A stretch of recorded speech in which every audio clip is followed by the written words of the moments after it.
అధికారంలో వచ్చింది 7 డిసెంబర్ 2023. ఈ మేడిగడ్డ బ్యారేజ్ కూలిపోయింది 21 అక్టోబర్ 2023. మరి కూలిపోయినప్పుడు అప్పుడు ఇంజనీర్లు ఇది ఆ ప్రభుత్వంలో ఉన్న ఇంజనీరింగ్ పొరపాట్ల వల్లనే కూలిపోయిందని చెప్పి ఇచ్చిండు, కంప్లైంట్ ఇచ్చిండు. నేషనల్ డ్యామ్ సేఫ్టీ అథారిటీ ఏదైతే వీళ్ళు పిచ్చి పిచ్చిగా మాట్లాడుతున్నారు, ఇప్పుడు నేషనల్ డ్యామ్ సేఫ్టీ అథారిటీ పార్లమెంట్లో చట్టం ద్వారా ఏర్పాటు చేసిండ్రు. Act of law of parliament. మొత్తం దేశంలో ఉన్న డ్యామ్స్ బ్యారేజెస్ ఈ నేషనల్ డ్యామ్ సేఫ్టీ అథారిటీ ఆధ్వర్యంలో వస్తాయి. ఆల్ సేఫ్టీ ఇష్యూస్ అక్కడ ఎందుకు పోలే, వీళ్ళ మొన్న చూసిన టీఆర్ఎస్ వాళ్ళది పోలవరం ఎందుకు పోలే, ఆడెందుకు పోలే అడుగుతున్నారు.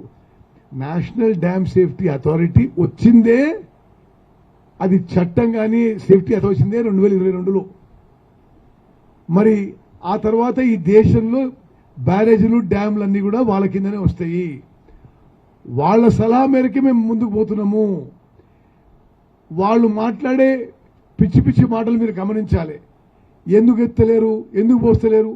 నేషనల్ డ్యామ్ సేఫ్టీ అథారిటీ ఈ బ్యారేజెస్లో నీరు నిల్వ ఉంచడానికి వీల్లేదు అని లిఖితపూర్వకంగా ఇచ్చింది.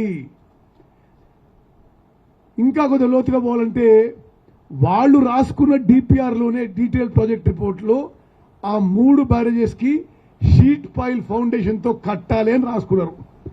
అది సెంట్రల్ వాటర్ కమిషన్ ఆమోదం ఏమని ఉన్నది, ఆ 3 బ్యారేజెస్ షీట్ పైల్ ఫౌండేషన్తో కట్టాలని ఆమోదం ఉంది.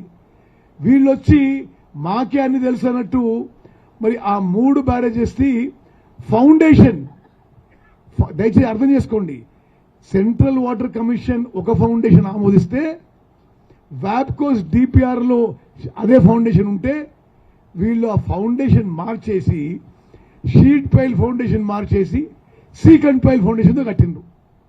ఇప్పుడు నేషనల్ డ్యామ్ సేఫ్టీ అథారిటీ కానీ జాతీయ అంతర్జాతీయ ఎక్స్పర్ట్స్ ఏమంటున్నారు, ఈ మూడింటికి ఈ 3 బ్యారేజెస్లకి ఒకే టైప్ లోపభూయిష్టమైన ఫౌండేషన్ ఉంది. మేడిగడ్డ కూలిపోయినట్టే ఆ తతిమ 2 కూడా కూలిపోయే ప్రమాదం ఉంది. దీంట్లో మీరు గేట్లు దించొద్దు, దీంట్లో నీరు నిల్వ ఉంచొద్దు. ఇది మీరు ఫలానా టెస్టింగ్ చేయండి. ఆ టెస్టింగ్ కూడా ఎవరితో చేయించాలో కూడా వాళ్ళే రాసిండ్రు.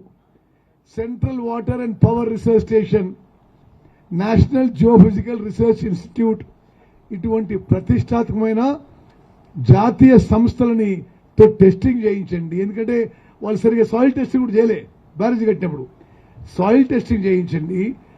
మరి ఆ కాంక్రీట్ స్ట్రెంత్ టెస్ట్ చేయించండి. టెస్ట్ చేయించిన తర్వాత మరి మేము ఐఐటి బాంబే మరియు ఆఫ్రీ ఇండియా అనే సంస్థతో ఆ టెస్ట్ రిపోర్టు ఆధారంగా ఆ 3 బ్యారేజ్ల రిపేర్ అండ్ రిహాబిలిటేషన్కి మరి ఎంత ఖర్చైనా చేపట్టి పూర్తి చేస్తాము.